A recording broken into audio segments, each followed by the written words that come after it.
that old guy? Who is that smart guy? A good-looking guy. You remember Dr. Guyton, the GLM? Yes. Yes. You're not supposed to talk about that. Yes, yes, this is true. I spent weeks until I discovered what GLM means.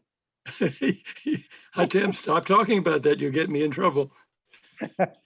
You'll get in trouble yourself as well. Yes, yes, as well.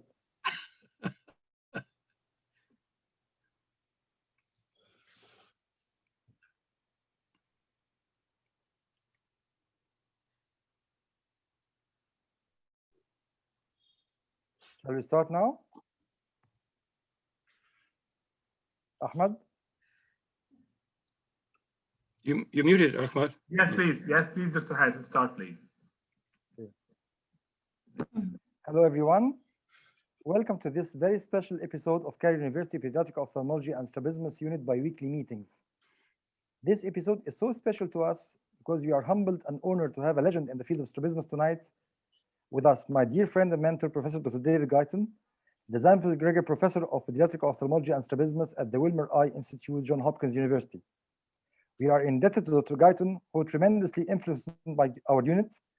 I am privileged and honored to have had the chance to witness this brilliant and legendary surgeon practice the craft he mastered as one of his fellows 20 years ago. Dr. Ahmed Awadein and Dr. Heba Fouad were also fortunate to have been mentored by such a genius professor. Let me introduce Dr. Guyton using the same words said by Professor Dr. David Hunter, who was himself one of Dr. Guyton's fellows.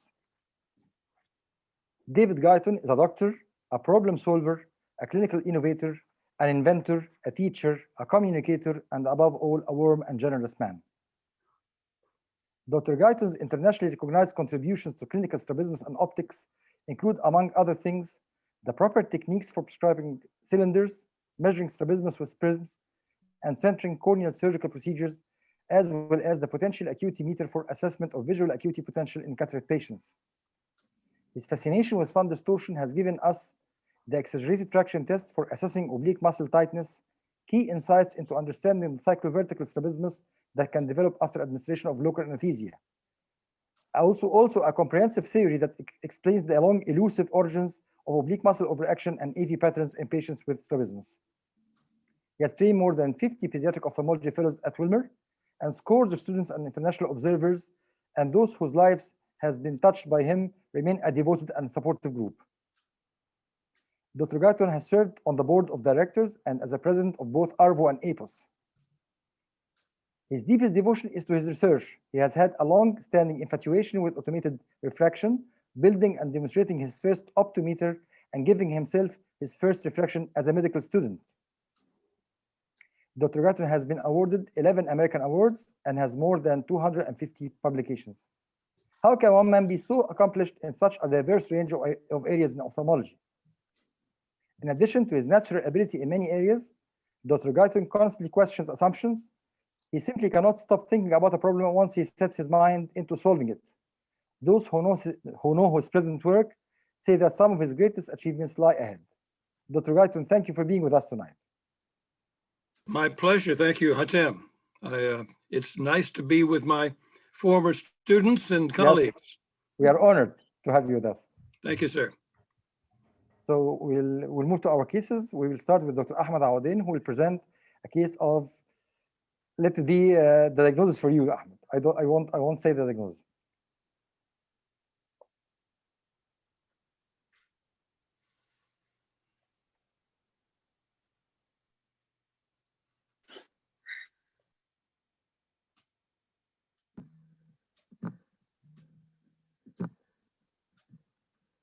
My case today is a case of bilateral superior oblique palsy. He is a 45 years old male presenting with double vision in all directions of gaze, following a closed head trauma in a motor car accident 2 years ago.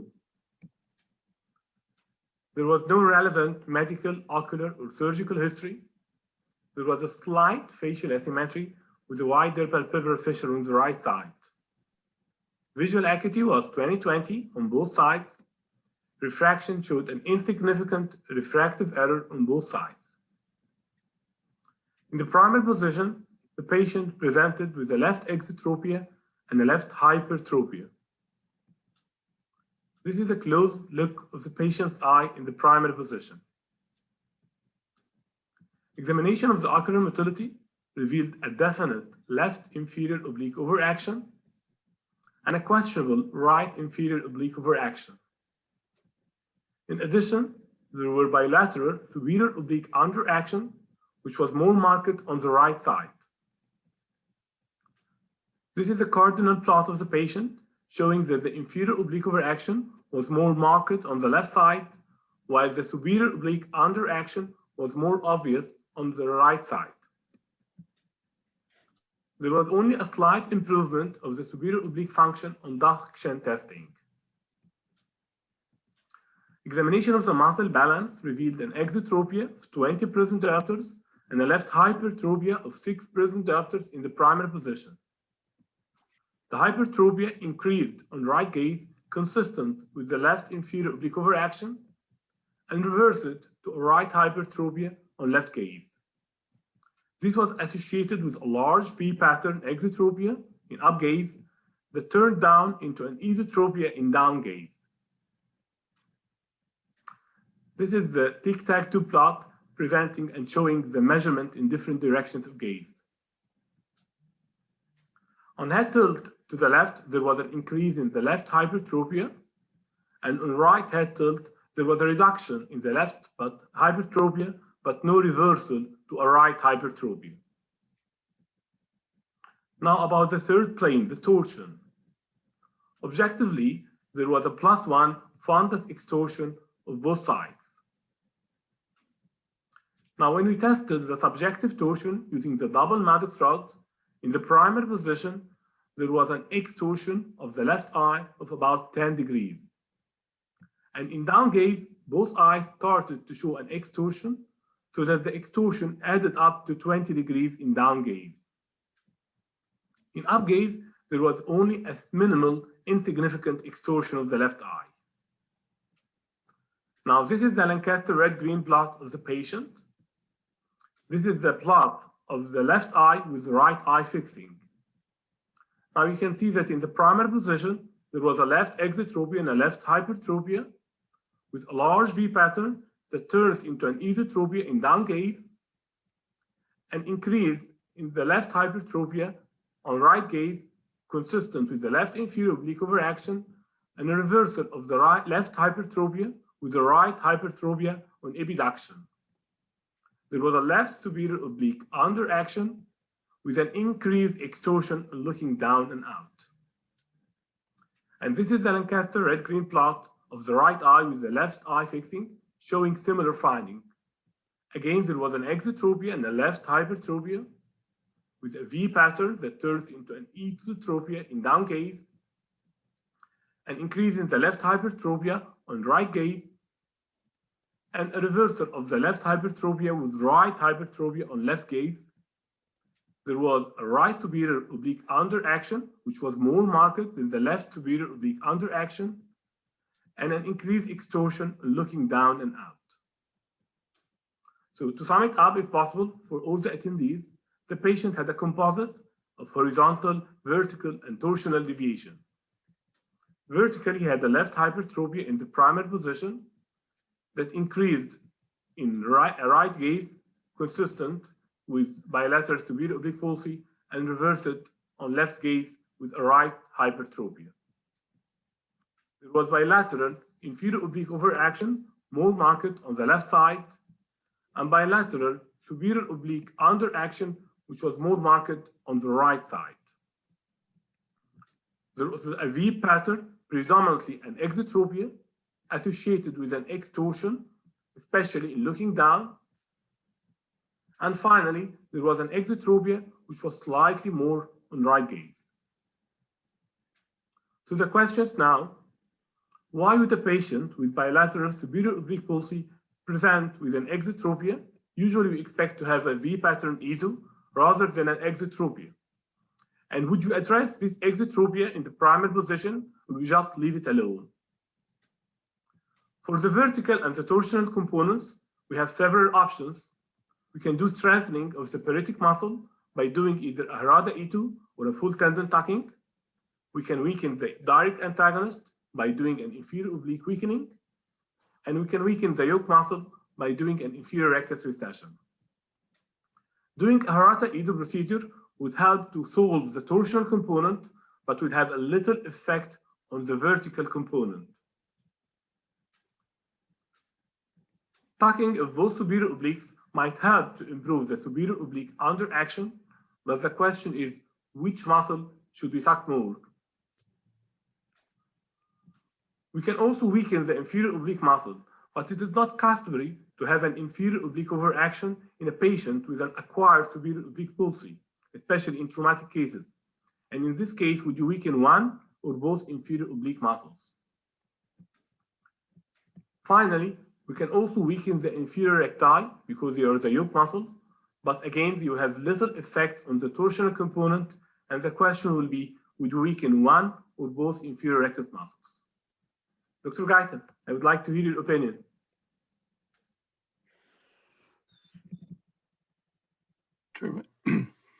This is an interesting case. I'm glad to see you using the Lancaster red-green test. I hope your audience understands it.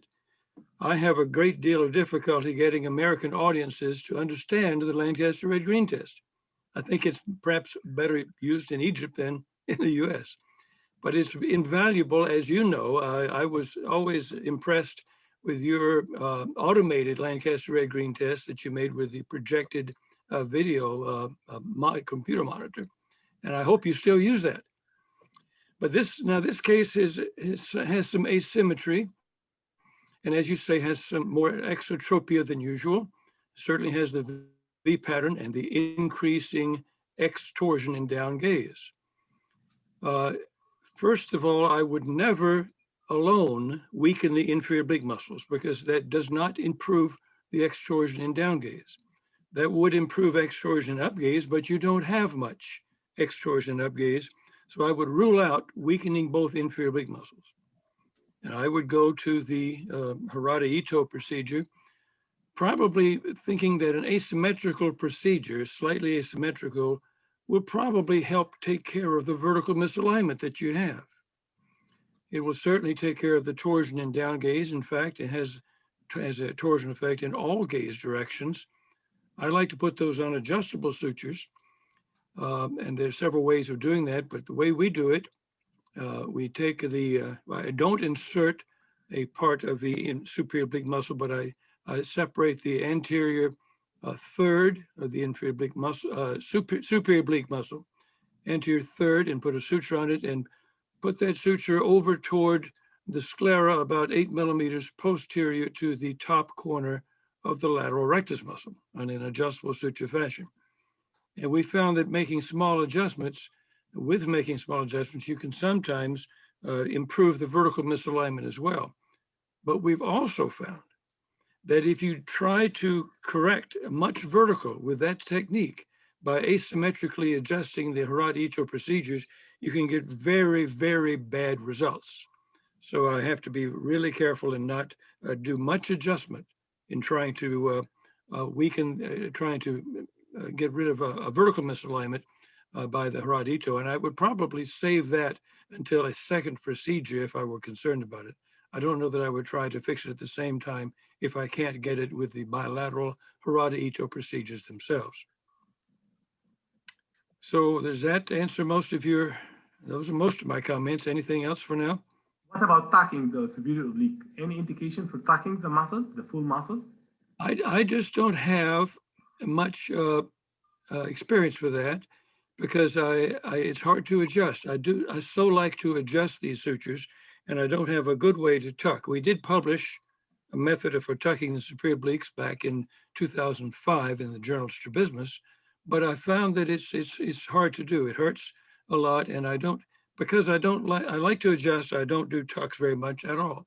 But the Harada Ito is like a tightening procedure, but an adjustable one that really works quite well. What about the exotropia in the primary position? Should we address the exotropia or we should just leave it itself? I'm usually more concerned about the esotropia and down gaze. There's a small amount, but it's such a small amount that that's probably going to go away with the Harada-Ito procedures themselves. I suspect your patient, if you correct the torsion and correct the V pattern, I suspect the patient will be able to fuse that much exodeviation. I think it'll be a little bit less, and I think he'll be able to fuse it. Okay. So what I did was almost similar to what you said, Dr. Guyton, just a few differences. Some mistakes I did actually. For the torsional component, I did a bilateral Harada-Ito using false modification on adjustable suture. I included slightly more width of the right superior oblique than the left superior oblique because the right superior oblique was more underacting. Now for the exotropia, I did a right lateral rectus recession 5 mm using non-adjustable sutures. Why non-adjustable sutures? Because I was too lazy. I just wanted to operate on both the right lateral rectus and the right superior oblique through the same supratemporal fornix approach. And I have the 3 sutures for adjusting the right superior oblique coming out from the conjunctival incision. So I did not want another 3 sutures for adjusting the right lateral rectus through the same incision. Now for the hypertropia, I thought of adding a left inferior oblique recession to correct the hypertropia in the primary position and to correct the definite left inferior oblique overaction.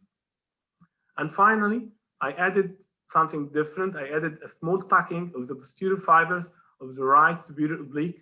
I thought this might improve the depression of the right eye in adduction. Before adjustment, 2 hours after surgery, this was the Lancaster red green of the patient before tying my sutures. The patient had no hypertropia in the primary position or in down gaze. He had no extorsion of the left eye in the primary position or down gaze, but he had a residual extorsion of the right eye. So I knew that I needed some more advancement of the right superior oblique anterior fibers. But the bad thing is that I have a significant esotropia in the primary position. And remember that the patient did not have any kind of adjustable sutures for the right lateral rectus.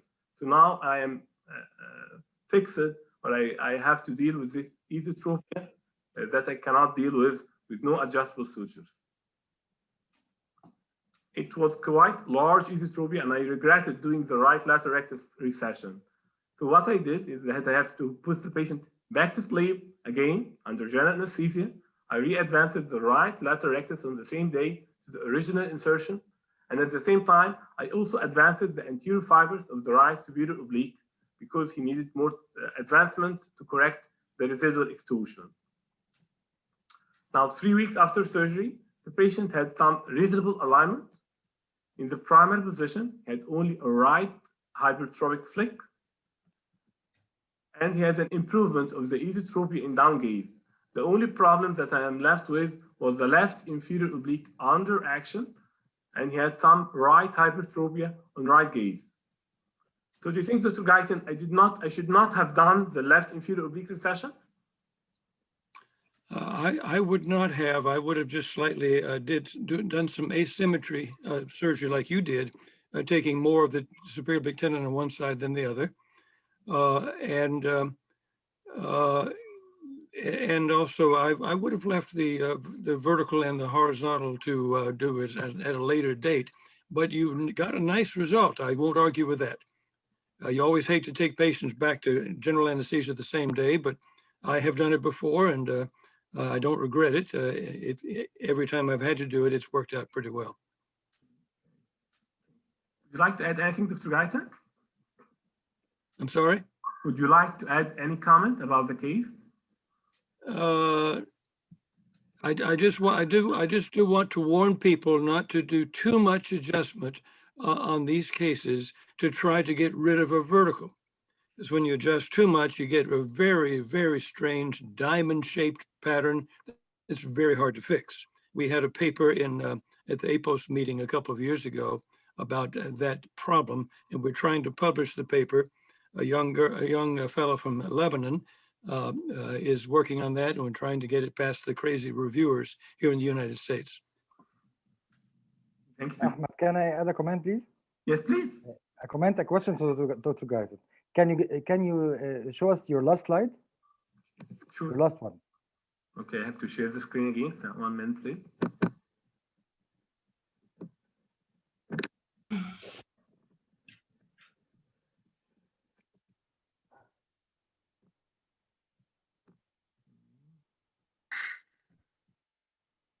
Yes, the one before, thank you. I have to start my presentation again 1 minute because I closed it. Okay, so okay, I'm going to ask Dr. Guyton. I noticed that the superior oblique function has improved a lot after bilateral Harada E2. Is it common to have such improvement in superior oblique under action with just Harada E2 operation? Even the eye that didn't have any tuck. Yes, well, what you've done, I think the main problem is not superior oblique under action. As well, it is that, but it's the extorsion of the globes, and you're correcting the extorsion of the globes, and it makes it look as if the superior obliques are acting better. They're really tighter. They're just tighter and holding the top of the eyes inward. And I think that correcting the extorsion of the globe makes the apparent underaction look a lot better. I don't think you've actually added any neurological strength to the muscle. You've just tightened them. Yes. So I'm pleased that the Rod-Ito procedure works as well as it does. Yes. Thank you. Thank you. Now Can I add a comment also? Yes, choose Australia. Okay. So I just wanted to add that when I do a Harada Ito procedure and during the surgery, I put marks at the 6 and 12 o'clock position at the limbus. And I also look at the fundus. The pupils are dilated. I take a good look at the fundus. And when I adjust the Harada Ito, I take another look after at the end, and I just want to make sure that I have a slight intorsion. That's what I do at the end of the surgery. And I would like to ask Dr. David Guyton if he does anything like that. Yes. Absolutely. Thank you, Heba. I absolutely do, but I just look at the fundus. I dilate the patient and look at the fundus exam at the beginning of the procedure before we put them to sleep. And then I look at the fundus afterwards and do most of the adjustment on the table before they wake up. And I adjust them so that I have some intorsion, some overcorrection. Yes. I usually adjust it so that the fovea is level with the center of the disc, yes. which I call about 2+ intorsion, but that seems to give the best overall result. Yes. I'm glad you're doing it with the external marks. Yeah. You might try with the indirect ophthalmoscope and put the fovea where you want it to be. I like that best myself. That's what I do, actually. I do both. So I just put the marks at the beginning, and then I look at the fundus, and I like to leave the patient intorted. Yes. Very good. Good. Now we'll move to the next speaker, Dr. Rasha Zedan, who will present a case of also a case related to the superior oblique palsy. I think bilateral superior oblique palsy as well. Yes, good evening, Dr. Guyton and my dear colleagues and friends. I'm going to share my screen now.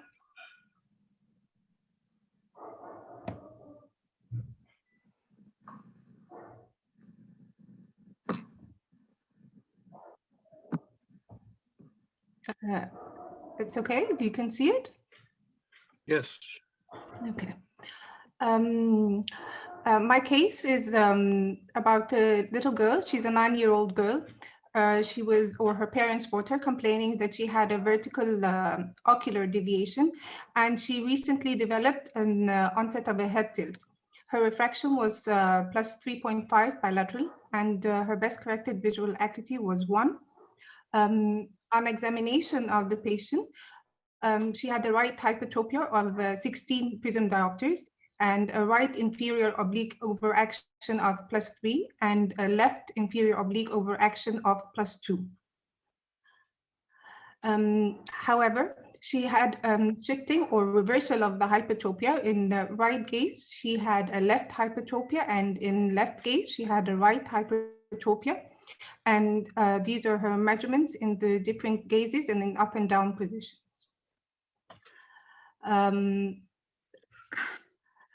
I performed a math chart for the child, but she could not appreciate any subjective torsion, and fundus examination showed a considerable bilateral macular extorsion more than 20 degrees. So I was really baffled by the paradoxical head tilt. So on our first examination, The patient came with a right head tilt, and I wanted to double check and make sure that it is a right head tilt because she has a right hypertropia. And again, on another visit, she does have a right head tilt. So the baffling thing to me was she had a paradoxical head tilt where I suspected even if she had a bilateral superior oblique palsy, but she is presenting in primary position with a right hypertropia.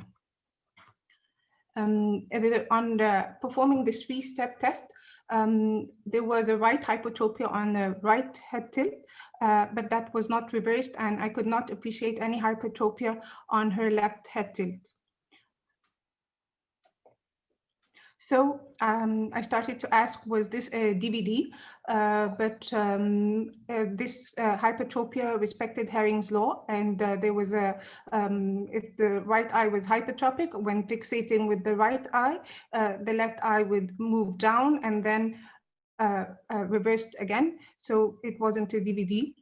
Well, was this patient a bilateral superior oblique palsy but asymmetrical?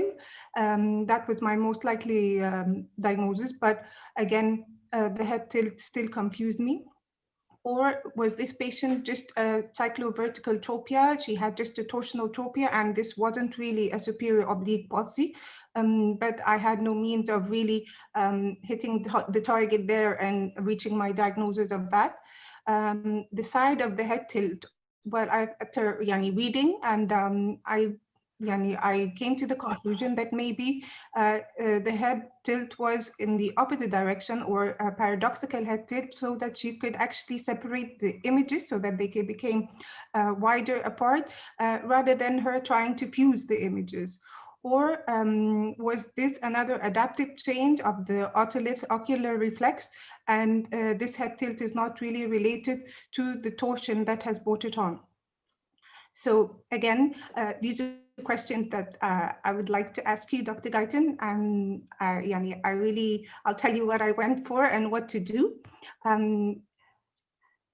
In my head, I had so many surgical options because I was addressing a vertical and a torsional component, and I didn't know whether to operate on a unilateral or bilaterally to do an inferior oblique recession, and if it was, should it be symmetrical or asymmetrical, or should I address just the torsional component and do either ipsilateral or bilateral Harada E2? Or should I just address the vertical component and do a superior rectus recession on the same side, or an inferior rectus recession on the other side? So my question would be, how would you go about thinking about this case?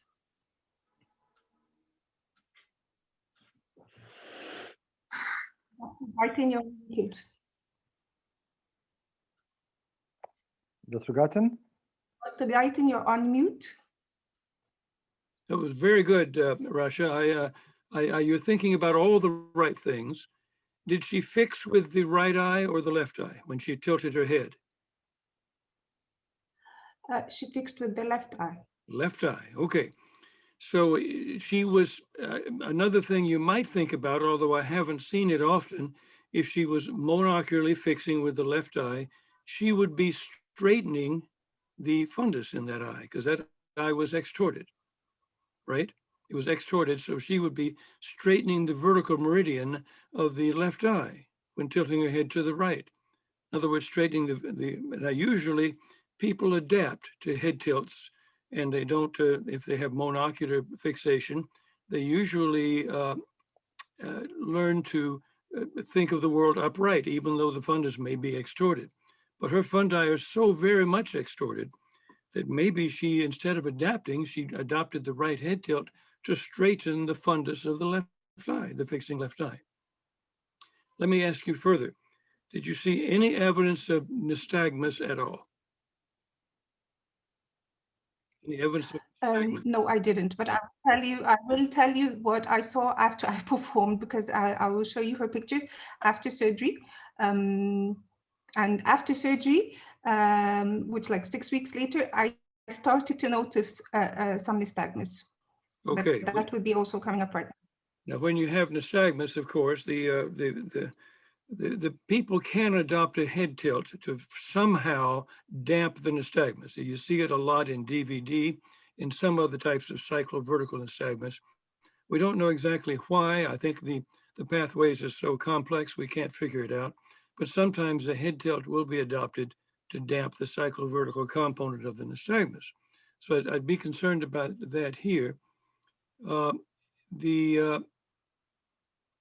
you patch the right eye to see if beforehand to see if the head tilt persisted? And No, I didn't. And also, what No, I happened didn't. if you patched the left eye? Did you try that? Did the head tilt go away? No, I didn't patch either eye to see if the head tilt was still there. Right. If the head tilt I was didn't patch both eyes. if the head tilt was being done to straighten the vertical meridian of the left eye, you think it might go away if you patch the left eye. It'd be interesting to know and to try to remember to do that on these cases, I think. But that's fascinating. I'm anxious to hear what you found out, what you did. Okay.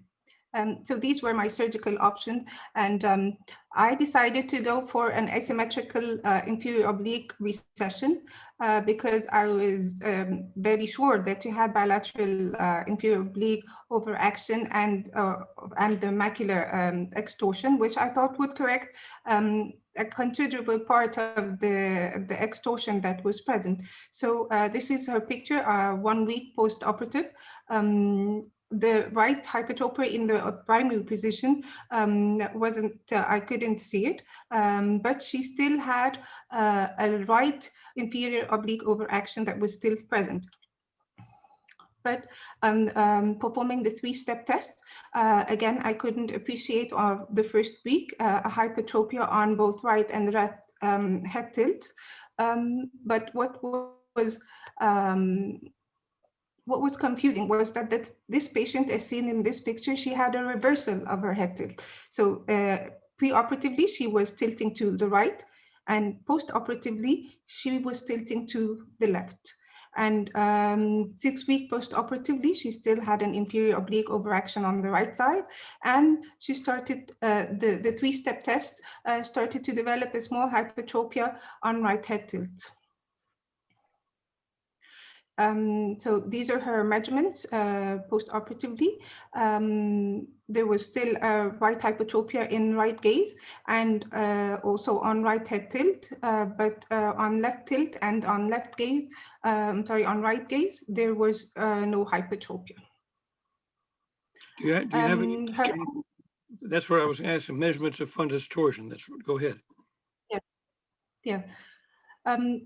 Torsion, her torsion was reduced, but it was improved, but it wasn't completely gone, or it wasn't back to near normal. She still had considerable torsion of both fundi. Did you do forced deductions of the obliques at the time of surgery? Yes, and they were free. Her forced deduction tests, they were free. The superior obliques did they feel particularly weak? I couldn't appreciate that, no. I suspect the superior obliques were quite weak, perhaps more on the right than the left even, and that might guide you toward, it might have guided you toward more of a Harada-Ito type approach than an inferior oblique approach. Did you do something further now? No. I'm still baffled by the head tilt because now she has a reversed head tilt, and I'm not sure what my next step would be. So I'm considering a Harada-Ito, but I would like your insight on this. Which eye is she fixing with now?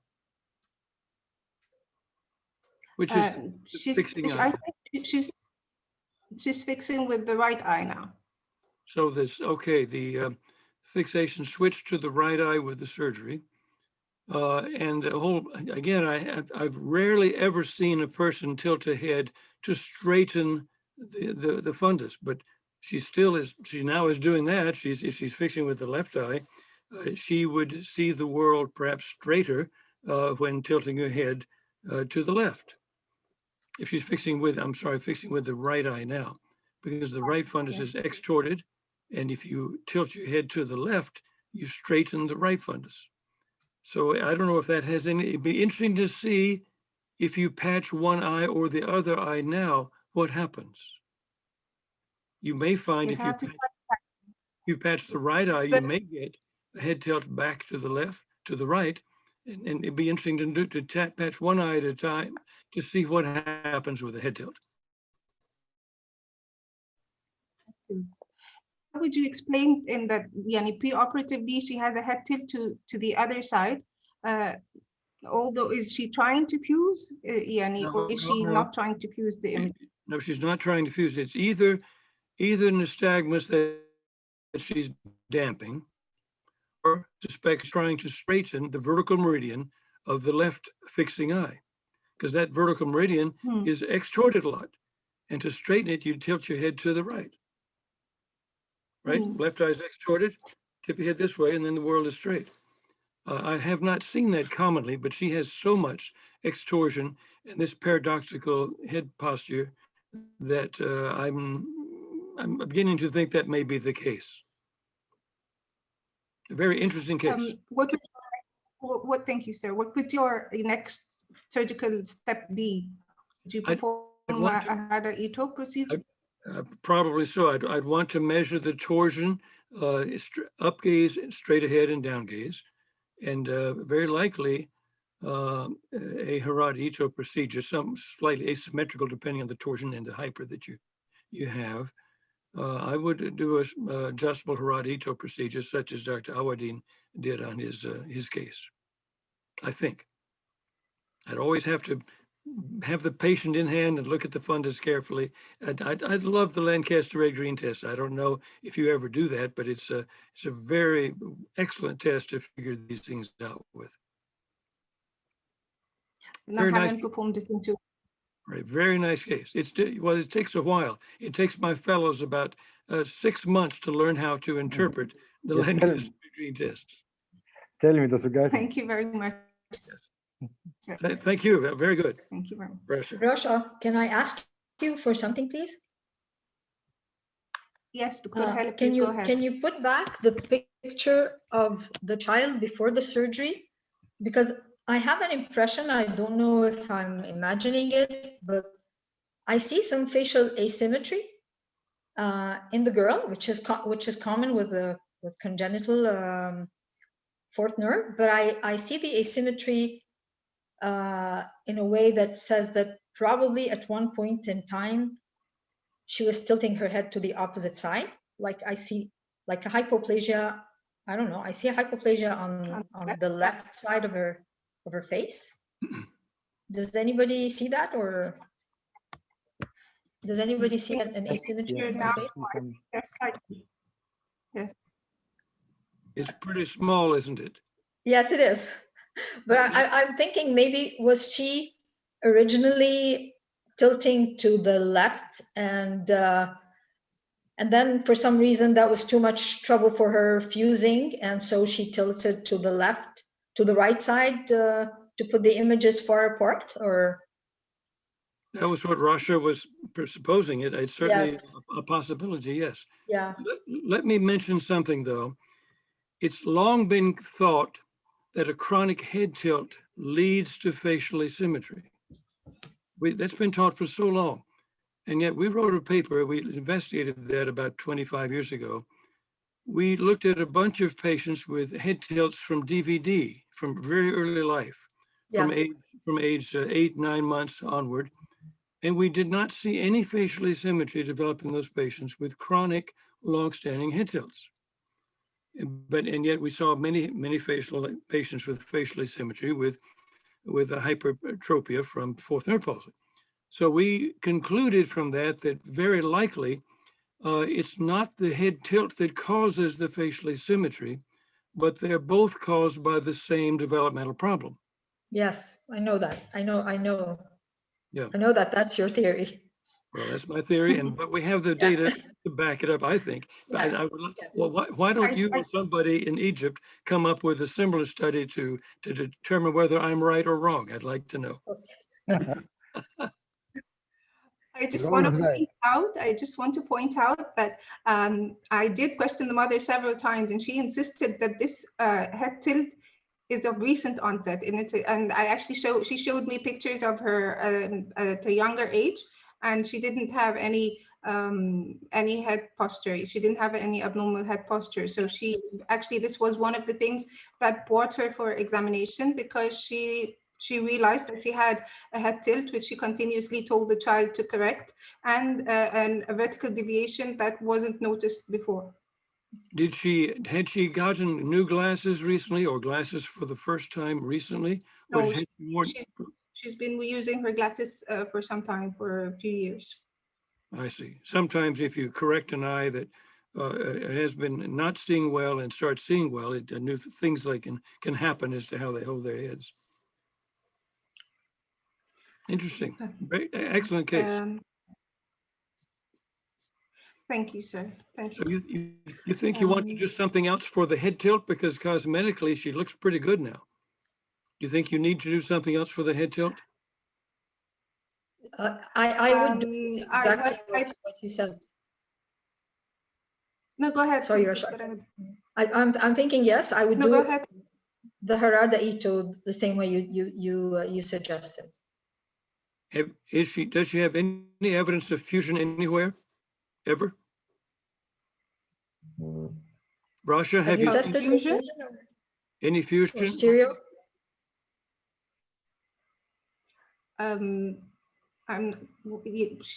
do you mean by fusion? If she's fusing or not with the head tilt? Yes. Has she ever had any binocular fusion that you can have seen?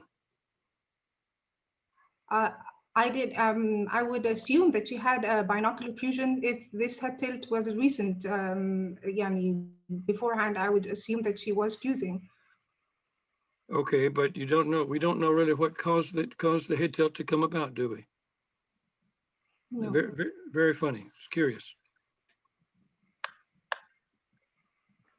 Thank you.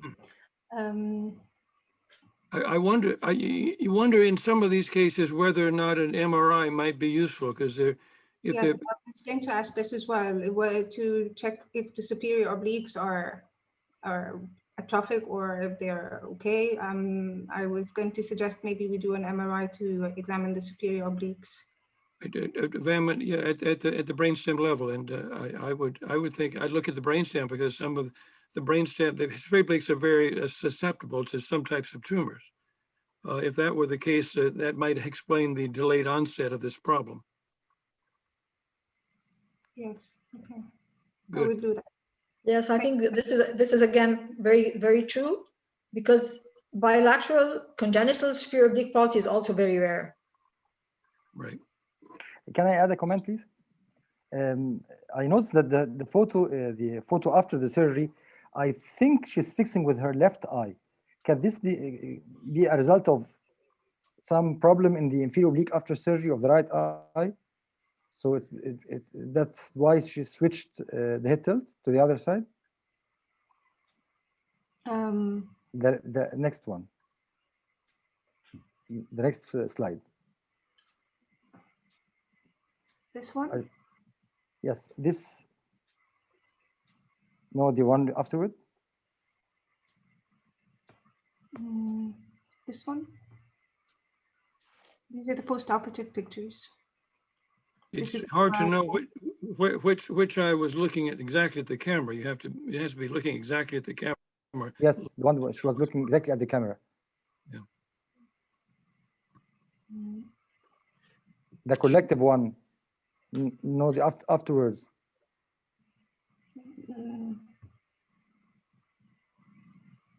This one? Yeah, this one. I guess the slide after the surgery, I think she's fixing with her left eye, not the right eye. Well, you really, it's so much easier to tell with a good cover test than the photograph. You'd have to take Rasha's word for that, I think. Can a problem in the inferior oblique of the right eye during surgery can result into switching this head tilt to be like a simulated Brown syndrome, like an inferior oblique palsy, for example? An inferior oblique palsy? In the right eye? She's a Bilateral, so her right inferior, she still has some right inferior oblique overaction post-operatively. Mhm. We do see after inferior oblique surgery, we became aware about a decade ago, we became aware that the inferior oblique can tighten up again and cause an inverted Brown pattern. We wrote a couple of papers about that, where the inferior oblique becomes tight after previous surgery. And the only way the best way to fix that is with more inferior oblique, almost a denervation, extirpation procedure. People are scared to do that. It works very, very well. But that's a whole different topic. Thank you. Thank you. Thank you, guys. Thank you, Rasha. Good case. Can you stop sharing? Yes. Now we move to the next talk. Dr. Lobna Khazbak will talk to us about a bizarre ocular motility.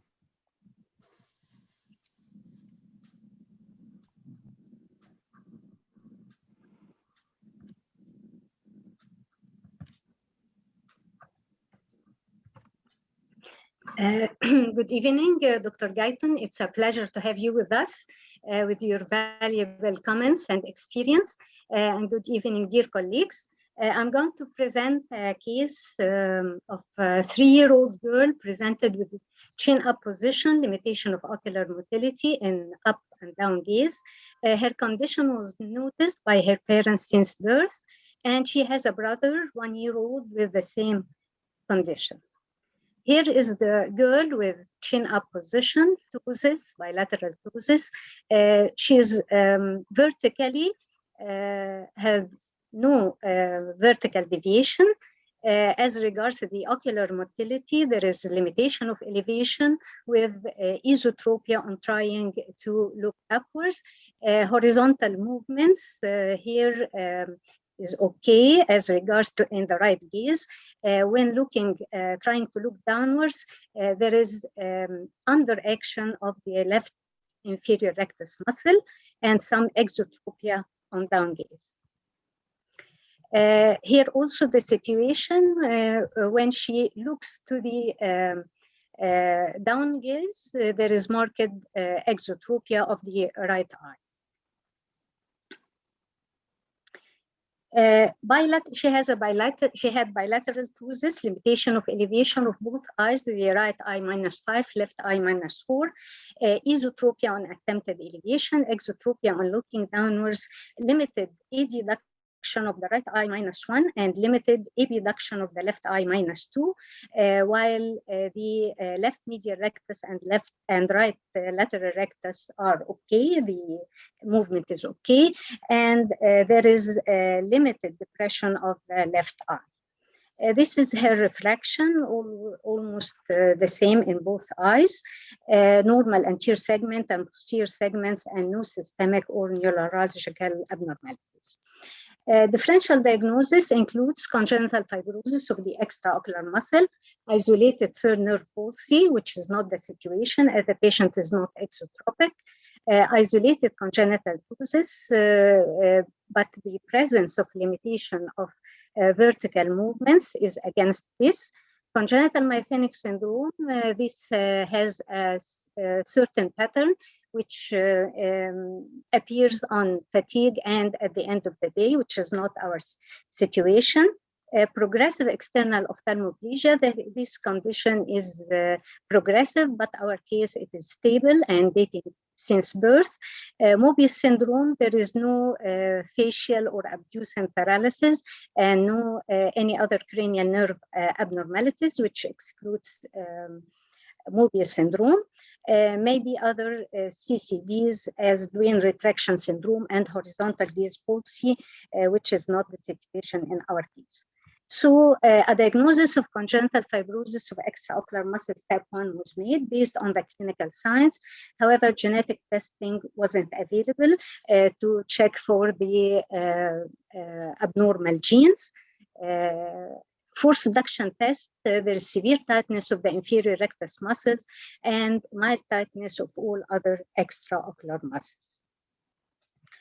The treatment goals in such situations is to improve the head posture, improvement of ocular alignment in primary position, improvement of ocular motility if possible, management of ptosis, which is the last thing to be done, and maximizing visual outcome by prevention or treatment of amblyopia if present. The surgical options available are inferior rectus recession, myectomy, or even disinsertion of the muscle and suturing it to the orbital wall.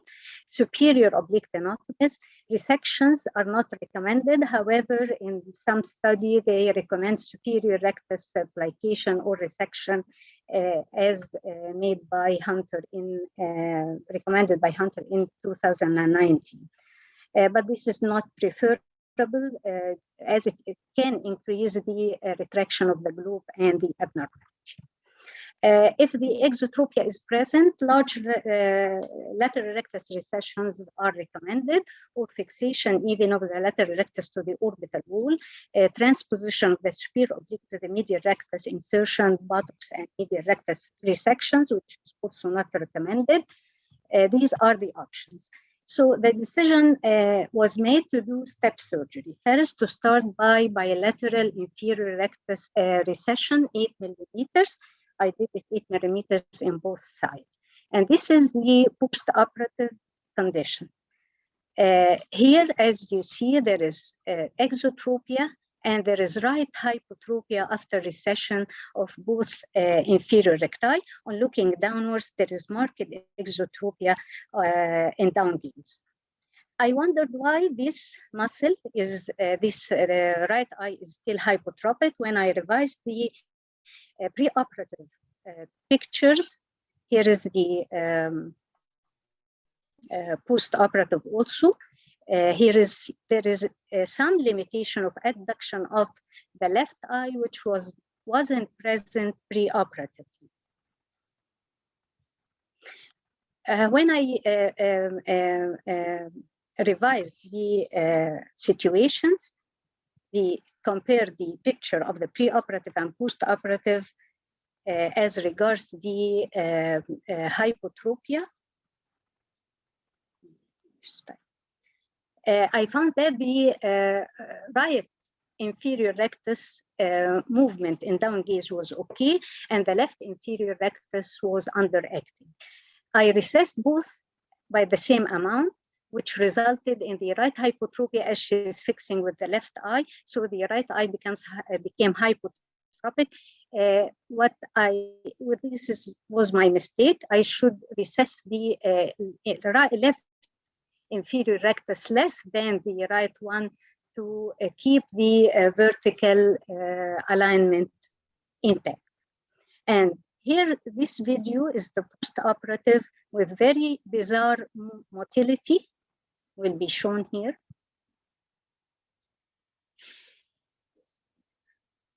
Here, when she looks to the right side, there is no movement of the left eye, and the right eye moves irrespective of the left eye not following Herring's law.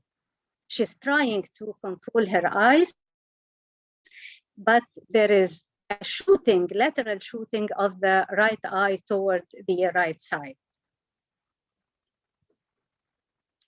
Here, the condition post-operative where there is marked limitation of adduction, although I didn't do anything to the left medial rectus, and this is the pre-operative where the movement were okay and there is no limitation of ocular motility. So I decided to do a surgery. I recessed, I did disinsertion of the right inferior rectus to get the vertical alignment ortho position, and I did right lateral rectus recession, and I thought if I add Faden to it, it will minimize the shooting of the right eye toward the right side.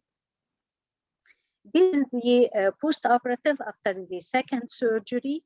Here she became ortho vertically and with some minimal exotropia of the left eye, but the shooting of the right eye improved, but is still present with the limitation of adduction of the left eye.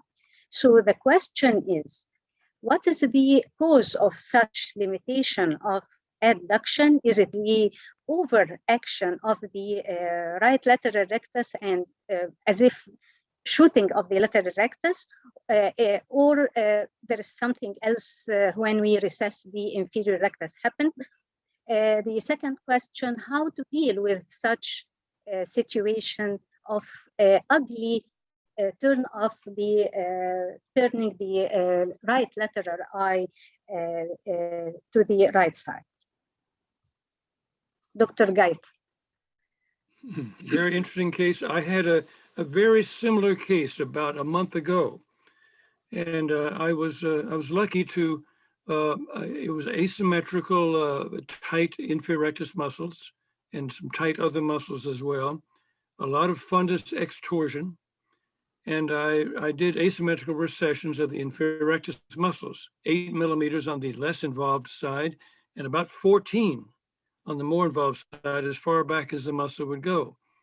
When you want to recess the inferior rectus muscles a great deal, you absolutely must clear them away from surrounding tissues, because way back, and you certainly don't want to pull the lid down, which can happen especially in older people, but not so much in young people.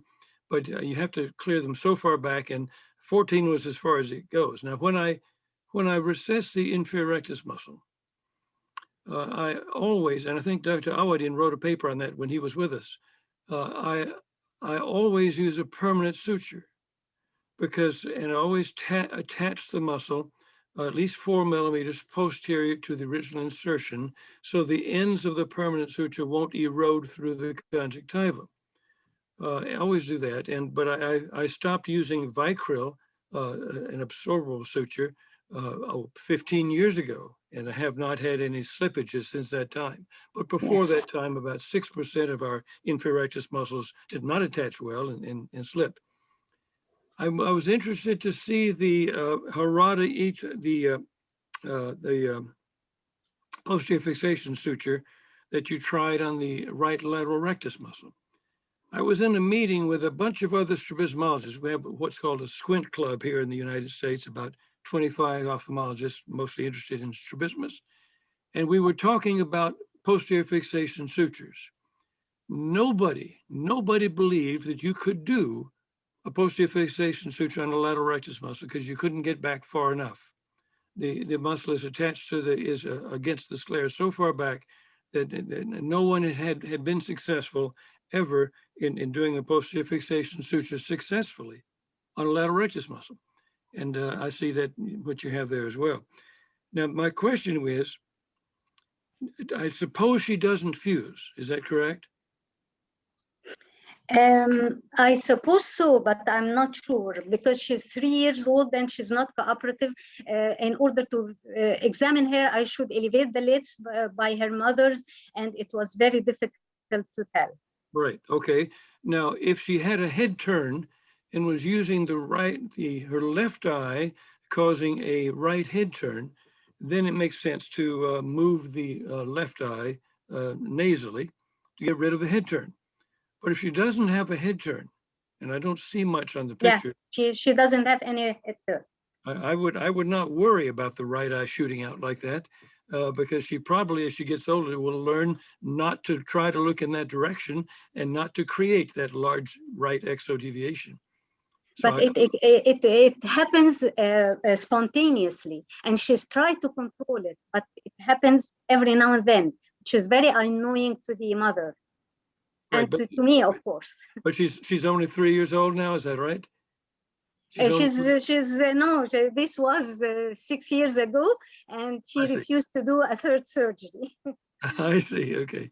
Well, I would hope that she could learn to turn her head to the right rather than try to look to the right. Yeah. Or it would be better if she could learn to fix with her right eye, in which case the right eye would never turn out like that. Is the vision quite different in the two eyes? No, it is similar. Well, if she could learn how to fix with the right eye, that would be nice. Nothing surgical could be done to help her? I thought to disinsert the lateral rectus, right lateral rectus, but I think this will compromise the right gaze completely. What do you think of that, Dr. Well, you might do that. Disinsert which lateral rectus? Which one? Right one. I don't think you can. It's very difficult to weaken a lateral rectus muscle a great deal. It's very difficult. Yeah. You'd probably have to even sew it to the orbital wall, and then even then it doesn't happen. When we work for sixth nerve palsies, third nerve palsies, we often try to weaken the lateral rectus a great deal, and it's very difficult to do unless you split it and put it back behind the eye. So I would be concerned about that. You might try to move the left eye, if the left eye is the favored fixing eye, move it nasally somewhat, but if you do that, you're in danger of causing a head turn. Yes. So I'd be worried about that. I don't know that you have a good option.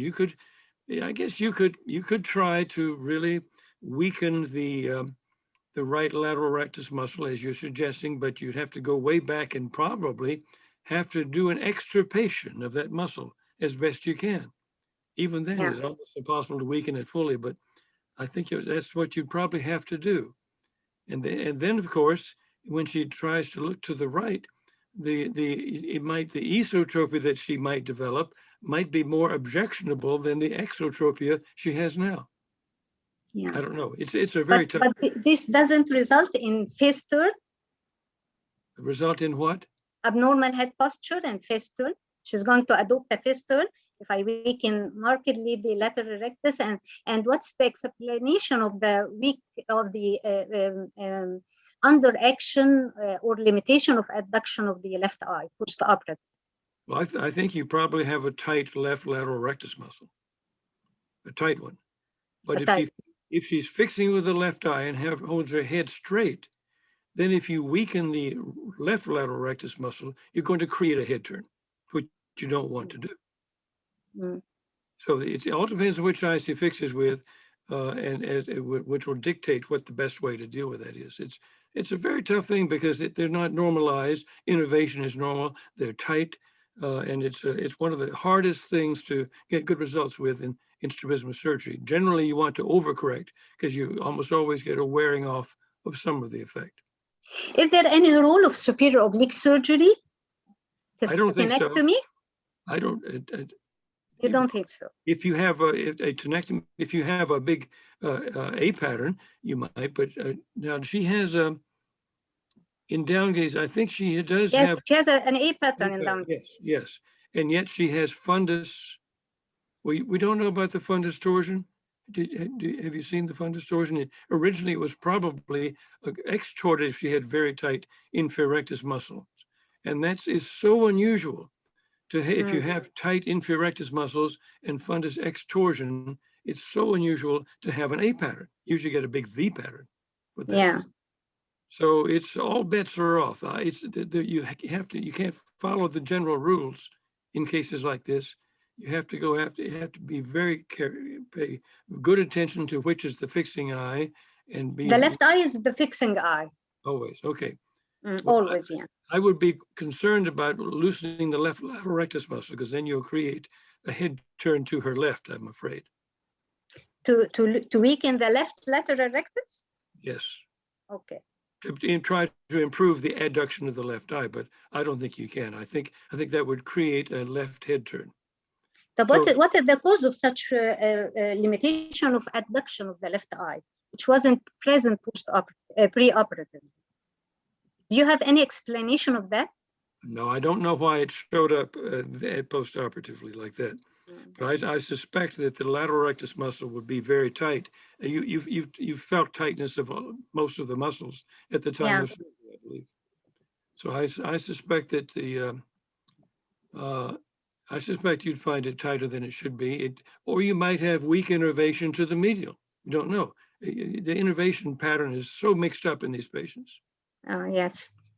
So I think if you want to help the mother avoid the right eye turning out, you can try a very large weakening procedure on the lateral rectus muscle of the right eye. That's what I think I would do. Okay. As you were suggesting. Okay. Thank you very much. Thank you, Lobna. Thank you. Thank you, Dr. Lobna, for this nice presentation. Can you stop sharing the screen? Yes, Dr. Hatem. And now we move to Dr. Heba. Can you see the presentation now? Yes. Okay, great.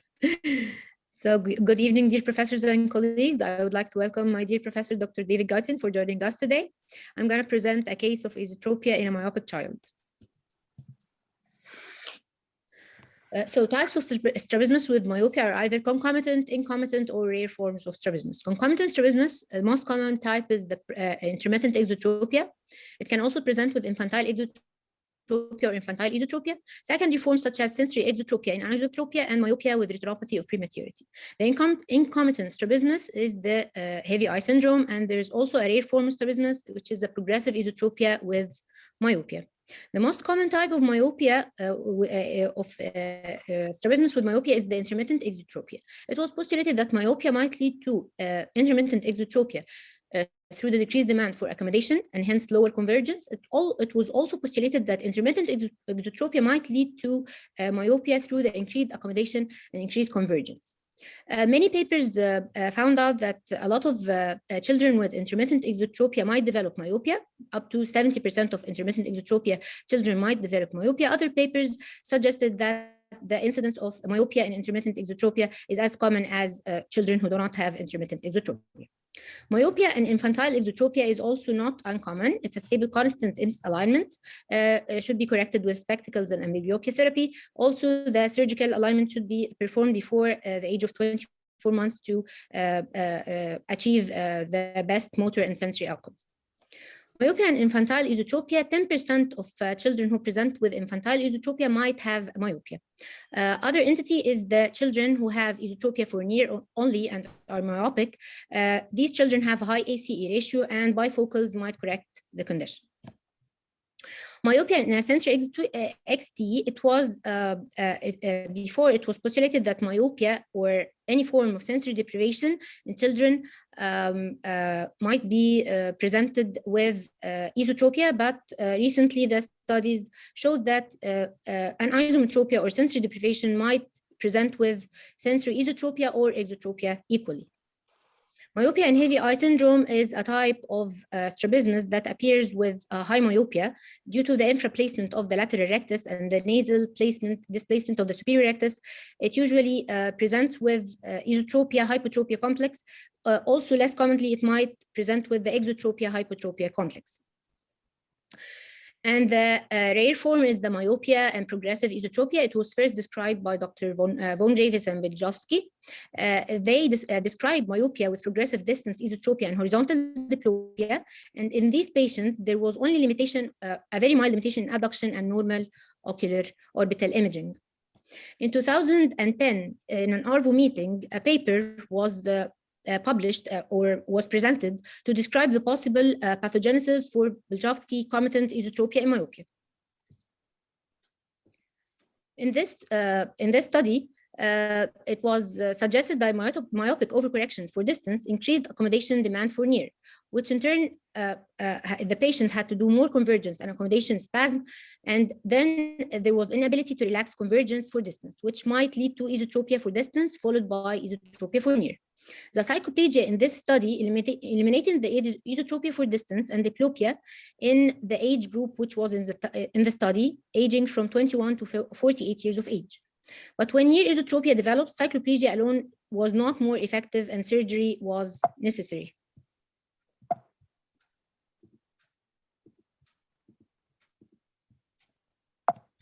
Sorry.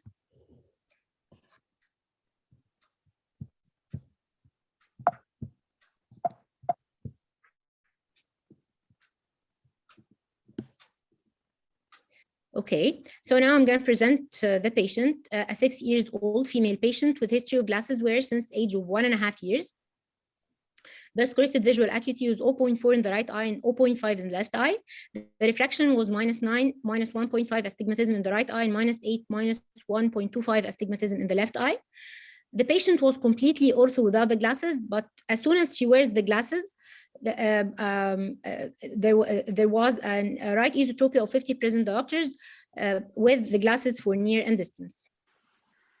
And then these patients kept coming. I saw another 2 patients with a similar degree of myopia.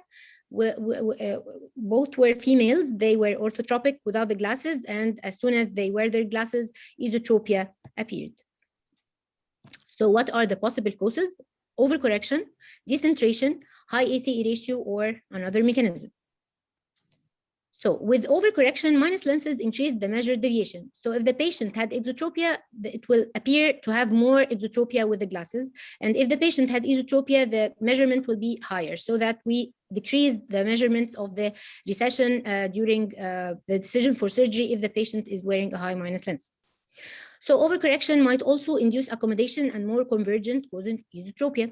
But these patients were completely ortho without the glasses, and measurements were confirmed with cycloplegic refraction. If the lenses were decentered, could that be the reason behind that deviation that appears with the glasses? Decentration leads to prismatic effect, causing asynopia, dizziness, nausea, diplopia, blurred vision, but do not cause esotropia. High ACE ratio, the angle was the same for near and distance. There was no near distance disparity, and also ACE ratio was measured using the lens gradient method, and it was normal. Or it could be another mechanism. A paper published in 1998 by Dr. David Guyton described associated vertical deviation as an exaggerated normal eye movement used to damp cyclovertical latent nystagmus. In patients with early onset defect of binocular vision, occlusion of one eye or even concentration with one eye produces unbalanced input to the vestibular system, resulting in latent nystagmus. And in order to correct this nystagmus, an exaggerated vertical vergence happens in these patients, causing the dissociated vertical deviation. So is this a horizontal latent nystagmus that is dampened by convergence? Or something similar to nystagmus blockage syndrome, which was described in 1978 by Dr. von Norden, that the nystagmus may be actively neutralized by convergence innervation, that the patients with infantile esotropia had latent nystagmus that is dampened by the convergence inversion. Esotropia being caused by sustained convergence and secondary changes in the medial rectus muscle. So why esotropia for near and distance appears with correction only? And what are the treatment options for these cases? Thank you.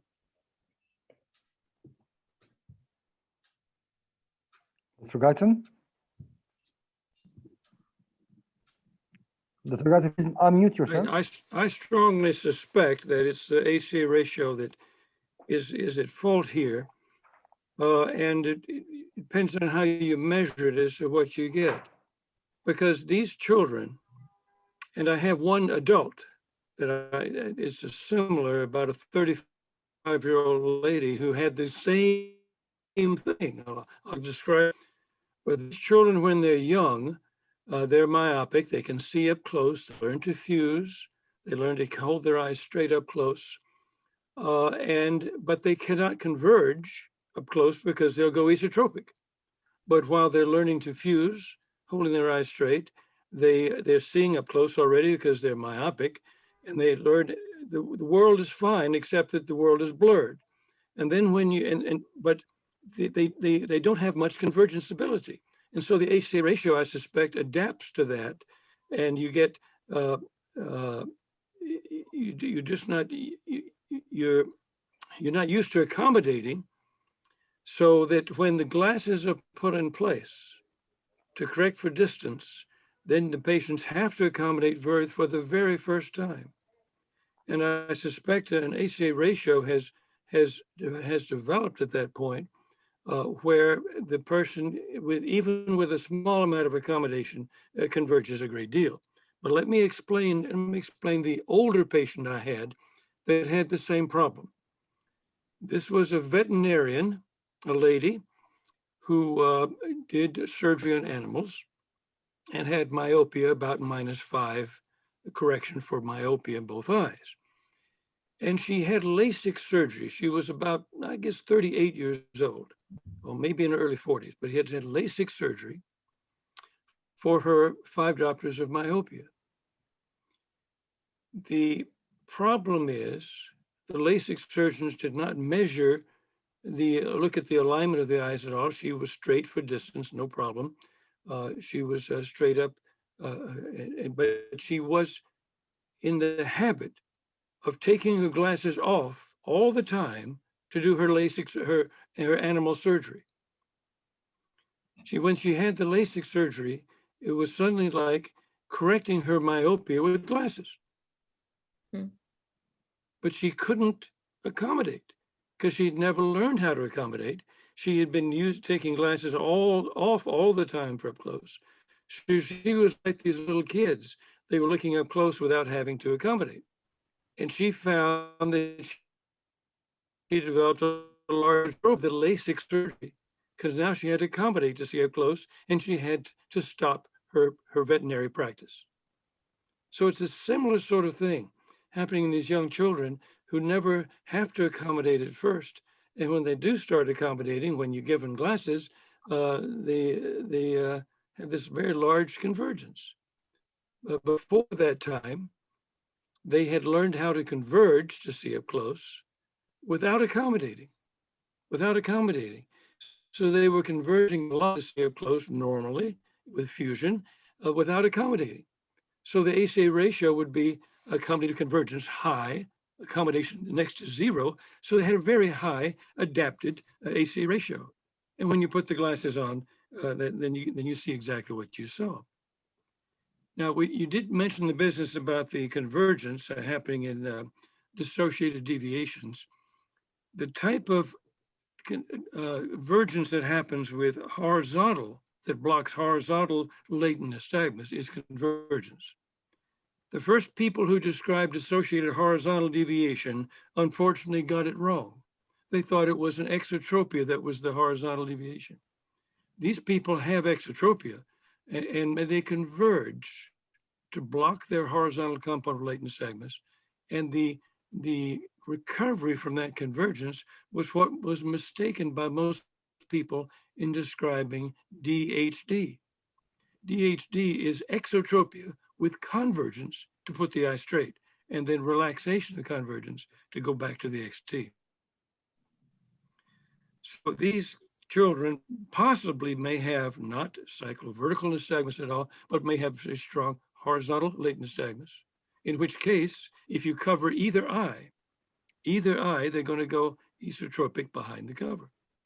I wonder, Heba, whether you did cover either eye alone and develop the esotropia. I think you did in some of these patients. But that could still be an effort accommodating and still turn the other eye in. So I wonder also whether you ever covered both eyes to see what would happen in these patients when they were esotropic and looking up close. I suspect they would go straight behind the cover. But the trouble is they would go straight behind the cover, whether it was a convergence to damp nystagmus or a high AA ratio problem. I So, will try to do that when I see them in the follow-up, and we'll let you know. Yeah, I'd like you to let me know. But those are very interesting cases. But I just, while you were presenting that, I thought of this patient, this veterinarian who had to quit her. This happened to her from LASIK surgery. I want to share my experience in a very similar case. It was a 7-year-old girl who lost her vision due to retinal detachment in one eye in our earthquake, and she's -11 in the other eye. And she came to me with a right DVD and a right XT, and vision is no PL. So I decided to do her a right superior rectus recession and a right lateral rectus recession. And she was perfectly orthotropic after the surgery. And then she decided to wear a contact lens in the seeing eye. And when I put the contact lens on her and a plain one on the operated eye, she had a horrible esotropia. Right. And that's it's commonly met with this accommodational spasm. I have a similar case. If the eye doesn't see. I have seen him 2 days ago. He's a boy, 7 years old, with minus 3.5 myopia, and the first time to put on his glasses, and he developed esotropia for near with double vision. So the father came, what's wrong with the glasses? Some colleague did him the glasses, and he came to me asking, there is something wrong with the glasses. Once he put the glasses, he developed esotropia, and he preferred to take off his glasses for near.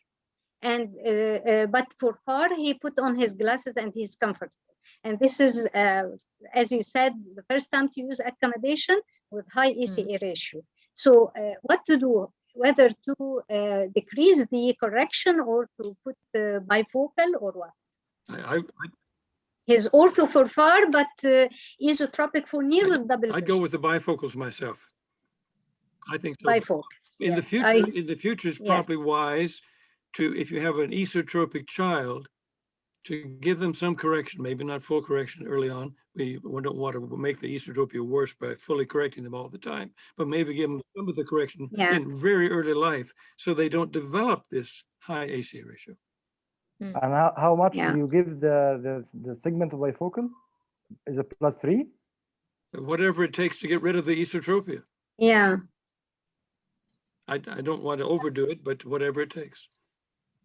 I usually do 2.5, not 3. And then you can probably wean them off later. You can reduce it later. That's right. Yes. Good cases. Any other questions? Thank you. Do you think that this is related to the recent, because more kids now are always doing their work, holding the mobiles in their computers and online schooling, and was there a progression of their myopia in the past years? Yani, were they ortho for some time and then they developed esotropia with the progression of their myopia, or was it stationary? Have they been doing too much close work in the past few months? Because recently it's become, a lot of kids are progressing in their myopia, and I think we're going to start to see a lot of kids developing esotropia in the near period. I personally have a family relative where she has some esotropia, but she is a myope, and I'm wondering whether if you should give her correction. I think you're or entirely not. correct. I've always wanted to try to prevent kids from looking up too close, and because it does lead to more myopia for certain, and I think we probably will see more ESO deviation as well. A related thing there is I suspect that you in Egypt are seeing more and more older patients with divergence insufficiency esotropia. Now, many of you just may see mainly children, but I see a lot of adults, and I see the percentage of adult patients with acquired esotropia. If you rule out neurological disease, rule out tumors, the percentage of those patients with acquired esotropia that have divergence insufficiency esotropia, double vision in the distance, see clearly at near, has gone from a 10% 40 years ago to now 50% of the patients I see. And I think what's happening is we also, why would that be? Is it the patients are getting older perhaps, but I don't think that's the reason. In the same age group, they're still seeing more and more divergence insufficiency esotropia. And I've been looking around for an environmental answer to that. What has changed in eye care that might produce esotropia in the distance? And I think it's progressive power lenses. People don't look down far enough in the progressive power lenses, have to add a little bit of effort on their own. They try to activate the near triad. They can't do it because they're because they're old, but get a little bit maybe. And if they activate the near triad, they converge, unwantingly converge. They converge, will shorten the medial rectus muscles over time, and they see double in the distance. We're trying to write a paper now that suggests that, but we're seeing so much controversy about that. We're having a hard time writing our paper, but maybe we'll get it out and you can see that in print. But wouldn't it be interesting if progressive power lenses are causing this mild epidemic of divergence insufficiency esotropia? That's a very interesting theory, and I just want in some countries. I think we could consider Egypt one of them. The misuse as well, because a lot of patients, once they hit the age of 40, it's very easy to access plus lenses in the pharmacy or outside. And so they buy it without a prescription and they don't really know what power they're using. So they may be 40 and wearing +2 or +2.5. And so they're really weakening and developing, as you said, divergence insufficiency for far. Well, these are patients that don't have enough power, you see. They're not looking far enough down through their bifocal because they don't look down that far. So they don't have enough. They try to add it on their own. And when they add, try to accommodate, they converge. And the convergence is causing, I think, the divergence insufficiency, esotropia over time. I think. We'll have to read the paper when it comes out if we ever get it out. Can I ask you a question? What do you do for divergence insufficiency? I do have a case like that. And I want to know how you treat it. I simply recess both medials. If there's a vertical misalignment in a V pattern, you worry about the so-called sagging eye syndrome. But I don't think that's the cause of divergence insufficiency esotropia. Joe Deemer and his colleagues have written so many papers about it that people assume it's the cause. I don't believe that. I think it's the increasing effort to see up close as you get older that can cause that and shorten the medial rectus muscles over time and prevent and cause the distance misalignment. And I do bilateral recessions of the medials. It is true you have to recess about twice as much as you ordinarily would for the same angle, but that's what I would expect if the medial rectus muscles were tight. So that's for 25, what's that? For 25 prism diopters of ET, how much recession would you do? BMRs, how much? I'd put both on permanent sutures. I'd attach them 4 or 5 millimeters behind the limbus, and I'd do probably about bilateral 7s, and be able to adjust farther back if I have them on permanent sutures. Okay, thank you. I do the same thing. I get the feeling that the divergence insufficiency is better treated by medial rectus recession. Good. Yeah. Well. Yes, me too. Yes. Good. Glad to hear that. Even though I would like to add that my patient had an MRI done and I could see that one of her lateral recti was sagging down, but I would still do it, the BMR. Good, but was there atropia associated with the lateral rectus? If it's having a significant effect on one side only, you should see a vertical tropia. No, right? There was none. Well, there have been studies also with MRIs done of older patients that don't have strabismus, and in many of those cases, the lateral band between the superior rectus and lateral rectus muscle is disrupted as well. So I have great problems with Joe Deemer's work. I'm afraid he will often attribute a 2 millimeter displacement of a pulley to all kinds of strabismus, and I just I'm skeptical. I'm skeptical. Thank you. Thank you. Mr. Guyton, you will find this pulley thing in my book a little bit detailed. I had to put it in my book, although I'm not totally convinced with it.